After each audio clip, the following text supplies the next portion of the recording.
E esse vídeo eu queria comentar um pouco sobre o rebuliço de Lula na capa da Times. Vem comigo.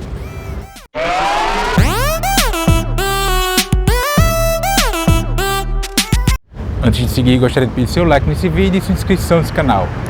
Não vai custar nada para você, é de graça, e você nos ajuda a chegarmos a mais pessoas, especialmente neste ano da eleição mais importante da história do Brasil. Obrigado. Eu gravo esse vídeo na sexta-feira, 6 de maio, e na quinta-feira, 5, enfim, o Lula saiu na capa da Times e foi aquele rebuliço, né? Foi aquele rebuliço porque as bolhas bolsonaristas criaram sei lá quantas capas falsas com Bolsonaro na Times para tentar dar um status de personalidade internacional, de estadista a esse presidente genocida que a gente tem, que ninguém quer falar com ele, né? O Bolsonaro, ninguém liga para o Bolsonaro, né? Na verdade, Bolsonaro, ninguém quer estar perto do Bolsonaro, ninguém quer ter contato com o Bolsonaro. O Bolsonaro, ele espanta as pessoas que estão perto dele, né? Assim, ninguém quer estar perto dele, é ruim ter uma foto com o Bolsonaro. Apesar de que tem muito governo por aí que tem interesse nas ações de Bolsonaro no Brasil, na economia, enfim, mas a imagem que Bolsonaro tem não interessa a ninguém, então essa é a diferença pro Lula. Lula, todo mundo quer estar com o Lula, né? Todo mundo quer estar colado no Lula. Quer você goste do Lula ou não, o fato é que Lula é uma liderança internacional, já foi presidente do Brasil 2 vezes e elevou as relações internacionais do país a outro patamar, né? Mas o fundamental é o rebuliço que essa capa da Times criou em setores da imprensa nacional e setores bolsonaristas. Na questão bolsonarista, muito a inveja, o rebuliço, começaram a dizer que a Times é irrelevante ou que perdeu credibilidade, enfim. Que isso é uma grande bobagem, a gente sabe que isso na verdade tem muito mais um viés de inveja do que qualquer outra coisa. E setores da imprensa, sempre de tentar achar um erro do Lula, uma falha do Lula, que vai fazer o Lula perder a eleição, né? É um fetiche por uma bala de prata inexistente, né? Pensou-se da entrevista do Lula a questão da fala dele sobre a guerra na Ucrânia, né? E a fala do Lula foi, como o brasileiro sabe muito bem, o resumo da fala do Lula foi: quando um não quer, dois não brigam. E é essa a postura que tem que ter alguém que se propõe ser chefe de Estado num país na América do Sul, que não tem relação direta com aquele conflito lá na Europa, enfim, de um país que historicamente não se envolve em conflitos, né? Que tem a neutralidade em conflitos internacionais como regra na sua diplomacia. Mas a entrevista do Lula Times não foi só isso. A entrevista do Lula Times foi sobre economia, sobre democracia, né, sobre questões políticas, o que diferencia de Bolsonaro, enfim. Foi uma entrevista muito mais completa. Mas a imprensa pensou essa parte para tentar cravar que Lula fez uma falsa simetria entre o Zelensky e o Vladimir Putin. Veja, não houve falsa simetria entre o Zelensky e o Vladimir Putin, mas o fundamental é essa tentativa da bala de prata contra o ex-presidente Lula, né? Que Lula está errando, que é isso, que é aquilo, e que aí as pesquisas mostram, veja, as pesquisas elas tendem a apontar um aumento do Bolsonaro nos próximos meses, enfim. Não vai passar o Lula no primeiro turno, né? Não está dado isso, é improvável, né? Não é impossível porque em política e as coisas da vida assim, quase nada é impossível, né? Mas não está dado isso. Quer dizer que o Lula já ganhou, que eu estou dizendo que o Lula já ganhou a eleição? Não. Também não está dado isso, né? A eleição só se ganha depois que os votos são apurados. Mas o fundamental é essa tentativa de achar um erro e ficar alimentando isso. E aí, vamos ser sinceros também, né? Assim, o Lula tem em torno de 40% dos votos, entre 40% e 45%, depende da pesquisa, enfim. E esse é um patamar elevadíssimo. O Lula não teve isso na sua primeira eleição, a esse tempo, faltando esses meses que a gente tem agora para o pleito eleitoral, não teve isso na sua reeleição. A Dilma não teve, o Fernando Henrique não teve, nenhum eleito presidente teve, Bolsonaro não teve em 2018 esse percentual. Mas, como eu disse, não quer dizer que a eleição está ganha. Outro fator que é importante a gente destacar é essa tentativa de pensar em inflar e pautar uma discussão por algo que, convenhamos, é irrelevante. A capa da Times foi importante, criou todo esse rebuliço, mas sejamos francos, é importante. Eu estava acompanhando as redes sociais, enfim, e só se falava nisso, mas na rua, né? Aí fui no mercadinho aqui perto do local onde eu trabalho, ninguém falava nisso. Aqui é um prédio comercial, tem uma recepção, tem fila de espera para entrar no prédio, enfim, ainda por conta da pandemia, enfim, tem todo um protocolo para entrar no prédio e tal. Você passa, as pessoas estão conversando ali, ninguém está falando disso. No transporte que eu pego para vir para o meu local de trabalho, também ninguém fala disso. Ou seja, a gente precisa parar de dar dimensão às coisas que são muito das nossas bolhas, né?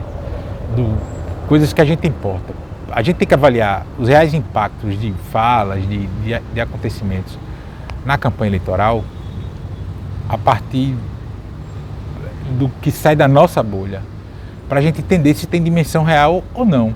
Até mesmo na redação aqui que eu trabalho, no jornal, ninguém falou nem da capa da Times, nem do que se falou sobre a guerra, como também ninguém falou sobre a questão do aborto, quando o Lula fez aquela fala sobre o aborto, sobre a fala dos policiais, ninguém falou nisso.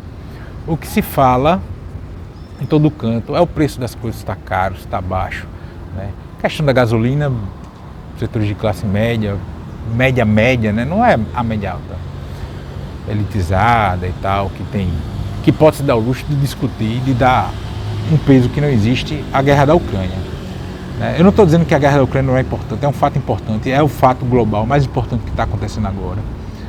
E eu sei que tem impactos na economia do mundo inteiro, toda guerra tem e acaba tendo, enfim, ainda mais a questão que envolve a Rússia, que fornece gás e energia para a Europa, enfim, a gente sabe disso.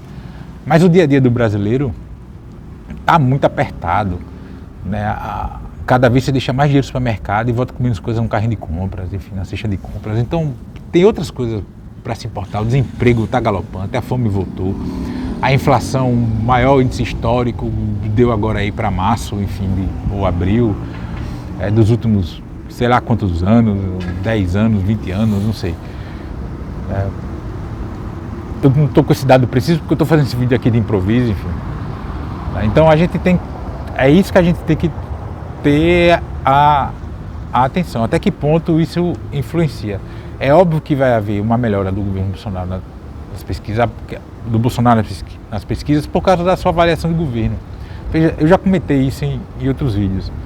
Só o fato das empresas, dos locais de trabalho terem voltado minimamente à sua normalidade, com trabalho presencial e tal, isso já dá um ambiente de resolução das coisas, de que as coisas estão voltando ao normal, enfim. Isso diminui resistências, diminui críticas, faz as pessoas focarem em outra coisa. Tanto é a questão da inflação que funciona, que Bolsonaro desvirtua o papel que ele pode ter no preço da gasolina, fica cobrando a diretoria da Petrobras, não aumenta, eu clamo, peço, sei lá o quê, como se ele não pudesse fazer nada, como se ele não tivesse nada a ver com isso. E isso ele tenta impor a narrativa, é um fato concreto, né? Que é o alto preço dos combustíveis no Brasil, que está inflacionando as coisas, está estrangulando os trabalhadores e a classe média. É isso que a gente tem que considerar nesse debate eleitoral. A gente não pode se dar ao luxo de entrar na narrativa que eles querem, no campo de debate que essa turma quer. Claro que eventualmente algumas questões acabam sendo mais debatidas que outras, enfim, né? Mas esse povo que fica cravando os erros do Lula, que vai minar a candidatura do Lula, que está achando todo mundo preocupado, não tem como ele estar preocupado. As pesquisas apontam, a não ser que todas estejam erradas, todas estejam mentindo, todas estejam muito discrepantes da realidade.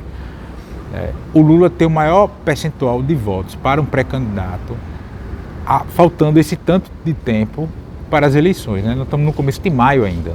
Nenhum candidato eleito, em maio das eleições que foram vencidas por eles, tinha esse percentual de voto que Lula tem agora. Então, que erros são esses que o Lula tem cometido na campanha que vai fazer ele perder a eleição?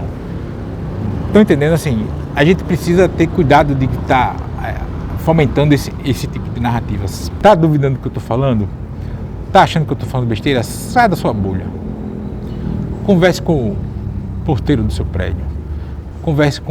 Pega um ônibus. Ouve o que as pessoas conversam nos ônibus. Vê se as pessoas estão falando nisso. Ninguém está falando nessas coisas que a imprensa pontua como prioridade, como questão de erro e isso e aquilo e não sei o quê. Ninguém está ligando para isso, né? Ninguém está ligando para isso. As pessoas não querem saber disso, né? Eu vou lhe dar um exemplo concreto. Alagoas agora está com uma confusão com relação ao governo do estado, né? A gente tem um governador interino que é o presidente do Tribunal de Justiça, desembargador Cleber Loureiro, que a eleição indireta pela Assembleia era para ter sido realizada no dia 2 de maio, veja, eu gravo esse vídeo no dia 6, na sexta-feira da mesma semana, né? Era para ser realizada no dia 2, na segunda-feira dessa semana que eu gravei esse vídeo. Ela não foi feita. A Constituição, o ordenamento jurídico brasileiro e alagoano, enfim, não prevê esse tipo de situação, ou seja, tem um limbo jurídico. O governador interino segue no cargo por um entendimento de que, como está judicializado, tal, ele fica, mas isso é um entendimento porque na letra da lei mesmo, Alagoas não tem governador, no preto e no branco, como se dizia antigamente, né? A letra da lei, Alagoas não tem governador. O termo de posse do Cleber Loureiro dizia que o seu tempo de governo seria pelo prazo estipulado pelo artigo 104 da Constituição Estadual. Aí você vai no artigo 104 da Constituição Estadual de Alagoas e lá consta que o prazo dessa interinidade dele é de 30 dias, né, que é o tempo que a Assembleia tem para fazer a eleição. Isso está judicializado, não tem... Todo dia é decisão de Gilmar Mendes, né, depende de uma manifestação do ministro Gilmar Mendes, do Supremo Tribunal Federal. Todo dia está para sair essa decisão e não sai. E isso não é discutido nas ruas, nos pontos de ônibus, no supermercado. Ninguém está discutindo isso. As pessoas estão discutindo o preço do arroz, do feijão, do preço da gasolina que está caro, que o desemprego está galopante, que tem fome, né? As pessoas estão passando fome, que está cheio de moradores em situação de rua. É isso que tem pautado quando se discute minimamente política entre a sociedade. Em grupos mais fechados, mais intelectualizados, mas que ainda podem se dar ao luxo de debater esse tipo de coisa, aí sim, aí esse tipo de assunto vem à tona, mas isso é o mínimo, né? O mínimo da população mais geral. A capa da Time serviu pela galhofa com os bolsonaristas, que ficaram com uma dor de cotovelo tremenda, os Moro da vida, né? O Lula usou a mesma gravata para fazer as fotos para a Times que usou no depoimento que deu o Moro, o tal depoimento que ele disse que o Moro ia ser jogado fora, não ia servir para nada, enfim. Serviu para isso. Serviu para alguma cena internacional, porque a Times tem relevância internacional, tanto que a Embaixada da Ucrânia já chamou o Lula para apresentar a visão dela sobre a guerra, que é isso como se colocou, como uma pessoa capaz de sentar à mesa e dialogar com eles. Quando ele diz que todos, tanto Putin quanto Zelensky, têm culpa no conflito, ele se coloca equidistante dos dois, e, portanto, se vier a ser chefe de Estado mais uma vez, alguém capaz de ajudar a resolver o problema, porque ele não tem lado no conflito, né? Até isso a gente tem que entender, né, que está dando isso. Como a mídia hegemônica brasileira é cheia lenta dos Estados Unidos, aí coloca que ele fez falsa simetria entre os dois e ele não fez, né? Ele não fez em nenhum momento falsa simetria, ele se manteve equidistante dos dois, né? E é essa narrativa que os caras tentam impor, e o Lula desmonta ela e tem repercussão internacional, tanto tem que é por isso que se doeram tanto, porque se que o Lula fala a uma revista estrangeira não tivesse peso, eles não iam estar nem aí para isso, vamos ser francos, porque eles sabem também que isso não repercute no dia a dia do brasileiro médio, vamos dizer assim. Mas e você, o que acha disso tudo? Comenta aqui.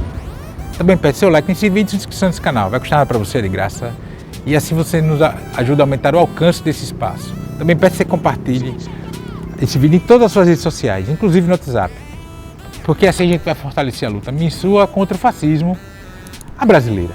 E nos comentários, sempre lembrando, só não vale xingar, nem falar da mãe do povo.